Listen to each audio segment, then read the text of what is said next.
Hi guys, ನಾವು ಟೆಲಿಗ್ರಾಮಲ್ಲಿ use ಮಾಡ್ತಿರೋ ಪ್ರತಿಯೊಂದು ಮಿನಿ ಆ್ಯಪ್ಗೂ ಅದರದ್ದೇ ಆದ ಏರ್ ಡ್ರಾಪ್ ಎಲಿಜಿಬಿಲಿಟಿ ಕ್ರಿಟೇರಿಯಾ ಇರುತ್ತೆ.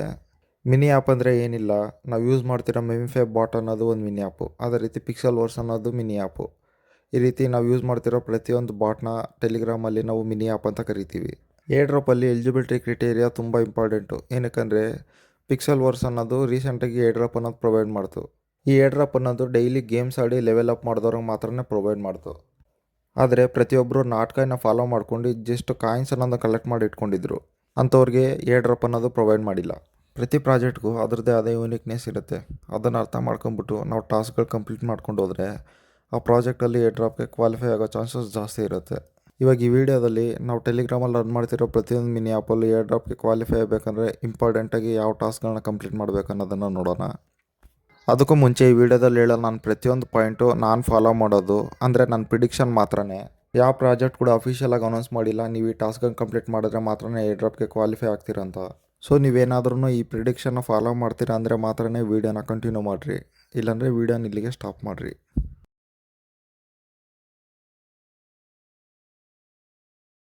ಇದರಲ್ಲಿ ಫಸ್ಟ್ ಬಾಟ್ ಬಂದ್ಬಿಟ್ಟು ಹ್ಯಾಮ್ಸ್ಟರ್ ಕಾಂಬ್ಯಾಟ್. ಇದರಲ್ಲಿ ನೀವು ಇಂಪಾರ್ಟೆಂಟಾಗಿ ನೋಡ್ಕೋಬೇಕಾಗಿರೋದು ಪ್ರಾಫಿಟ್ ಪರ್ ಅವರು. ಅಟ್ಲೀಸ್ಟ್ ಪ್ರತಿಯೊಬ್ಬರು 1.5 ಮಿಲಿಯನ್ ಮೇಲೆ ಇರೋ ರೀತಿ ನೋಡ್ಕೊರಿ.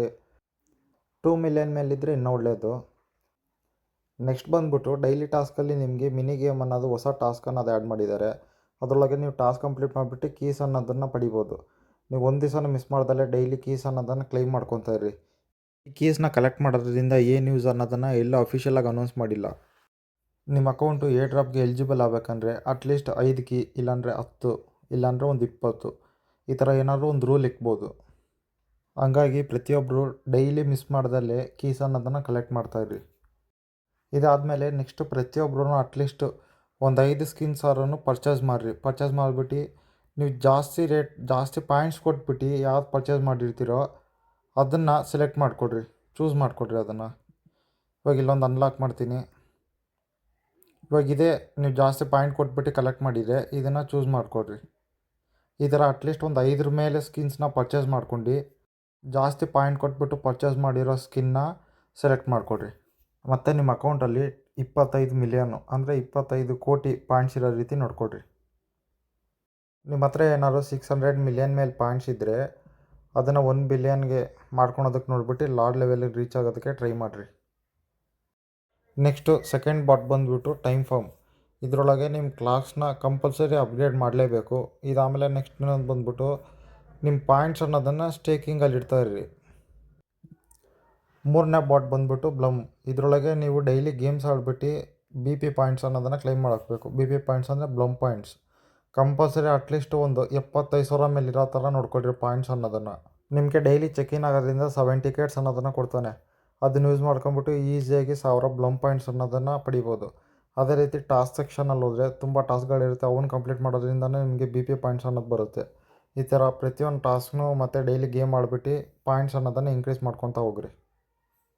ಫೋರ್ತ್ ಬಾಟ್ ಬಂದುಬಿಟ್ಟು ಮೆಮಿಫೈ. ಇದರೊಳಗೆ ನಿಮಗೆ ಟ್ಯಾಪ್ ಬೋಟ್ ಅನ್ನೋ ಆಪ್ಷನ್ ಇರುತ್ತೆ. ಅದರಿಂದ ನಿಮಗೆ ಎಷ್ಟು ಪಾಯಿಂಟ್ಸ್ ಬರ್ತಿದೆ ಅನ್ನೋದ್ರ ಮೇಲೆ ಏರ್ ಡ್ರಾಪ್ ಕೊಡ್ಬೋದು. ಅಂದರೆ ಅದನ್ನು ಚೆಕ್ ಮಾಡ್ಕೊಳ್ಳೋದಕ್ಕೆ ನೀವು ಬೂಸ್ಟರಲ್ಲಿ ಹೋದರೆ ಇಲ್ಲಿ ನೋಡ್ಕೋಬೋದು. ಟ್ಯಾಪ್ ಬೋಟಲ್ಲಿ ನನಗೆ ಒಂದು ಸಲಿಗೆ 2,59,200 ಪಾಯಿಂಟ್ಸ್ ಅನ್ನೋದನ್ನು ಕೊಡ್ತಾಯಿದ್ದಾರೆ. ಇದು ಯಾವ ರೀತಿ ಅಂದರೆ ನೀವೇನಾದರೂ ಲೆವೆಲ್ 9 ಕೆಳಗಿದ್ದರೆ ನಿಮಗೆ ಟ್ಯಾಪ್ ಬೋಟಲ್ಲಿ 1,29,000 ರೇಂಜಲ್ಲಿ ನಿಮಗೆ ಪಾಯಿಂಟ್ಸ್ ಕೊಡ್ತಾರೆ. ಅದೇ ಏನಾದರೂ ನೀವು ಲೆವೆಲ್ 9ಇಂದ ಲೆವೆಲ್ 13 ಕೆಳಗಿದ್ದರೆ 1,94,000 ರೇಂಜಲ್ಲಿ ನಿಮಗೆ ಪಾಯಿಂಟ್ಸ್ ಕೊಡ್ತಾರೆ. ಅದೇ ನೀವೇನಾದರೂ ಲೆವೆಲ್ 13 ಅದ್ರ ಮೇಲಿದ್ದರೆ 2,59,000 ರೇಂಜಲ್ಲಿ ನಿಮಗೆ ಪಾಯಿಂಟ್ಸ್ ಕೊಡ್ತಾರೆ. ಇದ್ರ ಮೇಲೆ ಅವ್ರು ಗ್ರೂಪ್ ಮಾಡ್ಬೋದು. ಇವಾಗ ಲೆವೆಲ್ 9 ಕೆಳಗಿರೋರ್ಗೆ ಒಂದು ಗ್ರೂಪು, ಲೆವೆಲ್ 9ಇಂದ 13 ಒಳಗಿರೋರ್ಗೆ ಒಂದು ಗ್ರೂಪು, ಅದೇ ರೀತಿ 13 ಮೇಲಿರೋರ್ಗೆ ಒಂದು ಗ್ರೂಪು, ಆ ಥರ ಗ್ರೂಪ್ ವೈಸ್ ಕೊಟ್ಟರು ಕೊಡ್ಬೋದು ಏರ್ ಡ್ರಾಪು. ಫಿಫ್ತ್ ಬೋಟ್ ಬಂದುಬಿಟ್ಟು ಎಸ್ಕಾಯಿನ್. ಇದರೊಳಗೆ ನೀವು ಯಾವ ಲೆವೆಲಲ್ಲಿದ್ದೀರ ಅನ್ನೋದ್ರ ಮೇಲೆ ಕೊಡ್ಬೋದು. ಇಲ್ಲಿ ನೋಡಿಕೊಂಡ್ರೆ ಫಸ್ಟ್ ಬಂದುಬಿಟ್ಟು ಸಿಲ್ವರು, ನೆಕ್ಸ್ಟ್ ಗೋಲ್ಡು, ಅದೇ ರೀತಿ ಪ್ಲಾಟಿನಮ್, ಲಾಸ್ಟ್ ಬಂದುಬಿಟ್ಟು ಡೈಮಂಡು. ಈ ಥರ ಲೆವೆಲ್ ಮೇಲೆ ಬಂದುಬಿಟ್ಟು ಏರ್ ಡ್ರಾಪ್ ಕೊಡ್ಬೋದು. ಇಲ್ಲಾಂದರೆ ಇಲ್ಲಿ ಬಿಲ್ಡಲ್ಲಿ ಬಂದರೆ ಲಾಸ್ಟಲ್ಲಿ ಪ್ಯಾಕ್ ಅಂತ ಇರುತ್ತೆ. ನಿಮ್ಮ ಹತ್ರ ಇರೋ ಕಾಯಿನ್ಸ್ನ ಕೊಟ್ಬಿಟ್ಟು ಆಟೋ ಬೋಟ್ ಅನ್ನೋದು ಪರ್ಚೇಸ್ ಮಾಡಬೇಕು. ಒಂದು ಸಲ ಪರ್ಚೇಸ್ ಮಾಡಿದ್ರೆ ಲೆವೆಲ್ 1 ಇರುತ್ತೆ, ಅದೇ ರೀತಿ ಮತ್ತಿನ್ನೊಂದು ಸಲ ಪರ್ಚೇಸ್ ಮಾಡಿದ್ರೆ ಲೆವೆಲ್ 2 ಇರುತ್ತೆ. ಇದ್ರ ಮೇಲೆ ಕೊಟ್ಟರು ಕೊಡ್ಬೋದು. ಲಾಸ್ಟ್ ಲೆವೆಲ್ ಬಂದುಬಿಟ್ಟು ಲೆವೆಲ್ 5. ಸಿಕ್ಸ್ತ್ ಬಾಟ್ ಬಂದುಬಿಟ್ಟು ಟ್ಯಾಪ್ ಸೋಪು. ಇದರೊಳಗೆ ಮಲ್ಟಿ ಟ್ಯಾಪು ಮತ್ತು ಎನರ್ಜಿ ಲಿಮಿಟು ಇವೆರಡು ಅಟ್ಲೀಸ್ಟ್ ಲೆವೆಲ್ 10 ಮೇಲೆ ಇರಬೇಕು ಅನ್ನೋ ರೂಲ್ ಇಟ್ಟರೆ ಇಡ್ಬೋದು. ಇನ್ನು ಮಿಕ್ಕಿರೋ ಬಾಟ್ಗಳೆಲ್ಲ ಡಾಟ್ ಕಾಯಿನ್ ಆಗಲಿ ಕ್ರಿಪ್ಟೋ ರ್ಯಾಂಕ್ ಆಗಲಿ ಸೀಡ್ ಅಪ್ಲಿಕೇಶನ್ಗಳೆಲ್ಲ ಇನ್ನೂ ಸ್ಟಾರ್ಟಿಂಗ್ ಸ್ಟೇಜಲ್ಲಿದೆ.